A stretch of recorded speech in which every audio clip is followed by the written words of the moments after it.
पूरी सूरत-ए-हाल का आप तस्करा कर रहे हैं कि दुनिया इसको बड़ा अच्छे से मॉनिटर कर रही है। मुज़म्मिल साहब, माजी में हमने देखा कि डोनाल्ड ट्रंप जो है वो सालिस की उन्होंने पेशकश की थी कश्मीर के मामले पे। अभी उन्होंने क्या ये वेल लेफ्ट किए हैं सहाफ़ियों के सवालात किए, तो कोई 1500 साल पुराना कोई मामला है, आपस में लड़ते रहते हैं चीज़ें, मतलब क्या बाय नहीं किया, कोई उस पर कमेंट्री करना नहीं चाह रहे थे जो सूरत हाल है। हालांकि जेडी वैंस वहाँ पे मौजूद हैं, तो बाजी में भी क्लिंटन थे और इस तरह की चीज़ें हुई तो वो भी बैकफायर कर गया था मामला। तो इस बार ट्रंप ने कोई मतलब वेल लेफ्ट किया है कि अब्सटेन किया इस पूरी सूरत हाल में? नहीं, जब सालिस की बात हुई थी तो गुज़श्ता दौर में जब ट्रंप सदर थे, मोदी साहब जब वाइट हाउस गए थे, तो जब ये सवाल हुआ था कि आप ट्रंप को सालिस मानते हैं, तो उन्होंने वाइट हाउस के ओवल में खड़े बैठ के कह दिया था कि नहीं, भारत इसको दो तरफ़ा मामले के तौर पे देखता है और इसमें किसी सालिस की ज़रूरत नहीं है। और उस वक़्त फिर वो बहुत एम्बैरसमेंट भी हुई थी ट्रंप के लिए कि उन्होंने वहाँ बैठ के ही ट्रंप को डिसरिगार्ड कर दिया था। मेरे ख़्याल में वो वाक़या ट्रंप की को याद होगा और उनको समझ होगी कि इंडिया जो है वो किसी सालसी के लिए तैयार नहीं होता, तो हमें बेवजह इस मामले में इन्वॉल्व नहीं होना चाहिए। तो उन्होंने टेक्निकली ये कहा है कि पाकिस्तान और भारत अपना ये मामला खुद ही देखेंगे, हमारा इससे कोई ताल्लुक़ नहीं है या हमारी कोई इन्वॉल्वमेंट नहीं है। अब हम इसको अपने लिए पॉजिटिव भी देख सकते हैं कि ऐसे मौके पे जब भारत जो है इंटरनेशनल कम्युनिटी की हमदर्दियाँ हासिल करने की कोशिश करता है और वो एक इंटरनेशनल लॉबिंग करने की कोशिश करता है पाकिस्तान के ख़िलाफ़,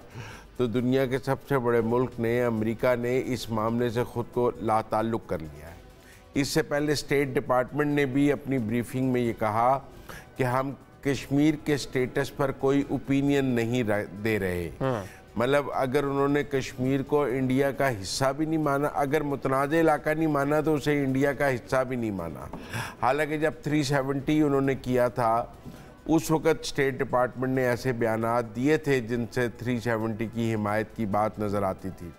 लेकिन ट्रंप इंतज़ामिया ने कश्मीर के स्टेटस पर भी ख़ुद को बिल्कुल अलग रखा है और इस हवाले से भी जो तनाज़ा है, इससे भी ख़ुद को अलग रखा है। मुझे लगता है कि ये एक डिप्लोमेटिक जो है ब्लो है मोदी के लिए, क्योंकि उन्हें अगर अमेरिका की हिमायत नहीं मिलती, यूरोप की हिमायत नहीं मिलती, बरतानिया की हिमायत नहीं मिलती इस मामले में, और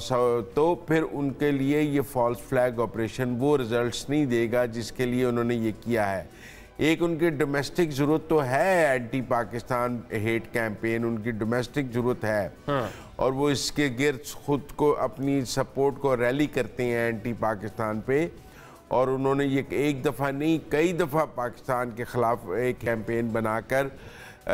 इंडिया में अपने इर्द गिर्द सपोर्ट को रैली किया है।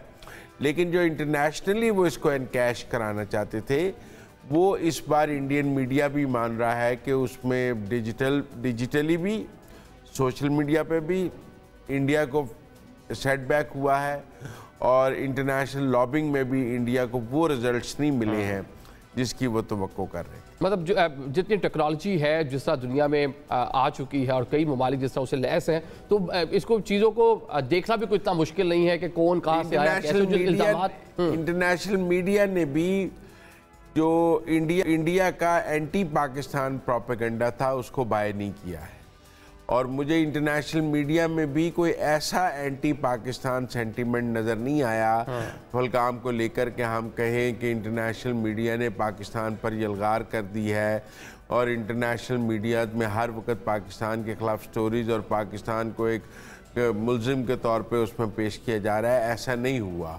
और जो पाकिस्तान की साइड का वर्शन था वो इंटरनेशनली वेल कवर्ड था और मुझे नज़र आया है, और वो डिप्लोमेसी में भी मुझे नज़र आया है कि दुनिया के बड़े ममालिक ने ख़ुद को इस रखा है और वो इंडियन जो प्लान था उसमें नज़र नहीं आए।